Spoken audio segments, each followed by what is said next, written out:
Hey guys, my name is Peggy Cates, and I'm going to teach you guys about measurement manipulatives for teachers on a budget. So the standards I'll be going over today are KMDA1, which is describe measurable attributes of objects such as length or weight, describe several measurable attributes of a single object. KMDA2 is directly compared to objects with a measurable attribute in common to see which object has more or less of the attribute and describe the difference. For example, directly compare the heights of two children and describe one child as taller. So I wanted to try to find a non-standard use of measurement that everyone had in the house. So I used these Q-tips that I taped together.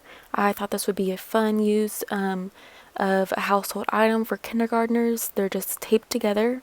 I did find that taping them together it might confuse some of the kindergartners. They would either be able to just count the blue sticks, or you could put the ends of the Q-tips in food coloring, and this would make it easier for them to see the difference between the two Q-tips.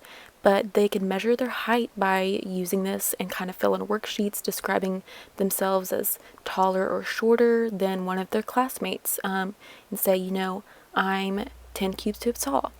So this next manipulative is me just using a Sharpie, duct taping it to a surface, and then I have a hanger.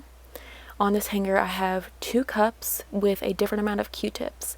So for this activity they're really working with describing weight. So they need to be able to describe something as lighter or heavier and compare. So yes, they could probably tell that there's more Q-tips for the one on the right, but they need to be able to describe that they're heavier or lighter. So what would need to be pointed out is the fact that the hanger slants. So the cup closer to the ground would be the objects with something heavier. It would be the heavier cup.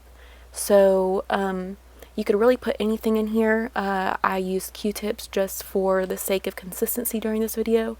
But really you could use anything, and I think this is a good way to kind of simplify describing weight for the younger ages.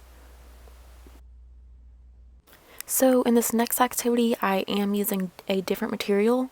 You could still totally use something like Q-tips. I just thought using spaghetti noodles was easier. They would easier to break apart and also break into varying lengths.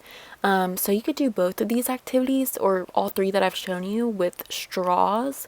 You could tape the straws together the same way that I did with the Q-tips, and you could cut the plastic straws into varying lengths just like I have with these spaghetti noodles. But for today I'm just using these spaghetti noodles, and what I would have the students do is just line them up with the bottom of the sheet. They could even use, a pencil or something to see that they're all consistently hitting the bottom. And then from there, you would really want them to be sorting these these spaghetti noodles of varying lengths from shortest to tallest. Change it up, go tallest to shortest. What you could also have them do is turn them horizontally. Now this has them work with length, so they would then have to go from shortest to longest, just lining these spaghetti noodles up horizontally instead. This gets that more vocabulary of, length, height, and weight. You're really touching on a lot just by using these simple materials. So here we have, this is how they would be sorting them from tallest to shortest to tallest. And yeah, it would look something like this when they're finished. All of this could be included in math stations maybe, so that they could each have a turn and you wouldn't have to overextend yourself getting tons of materials.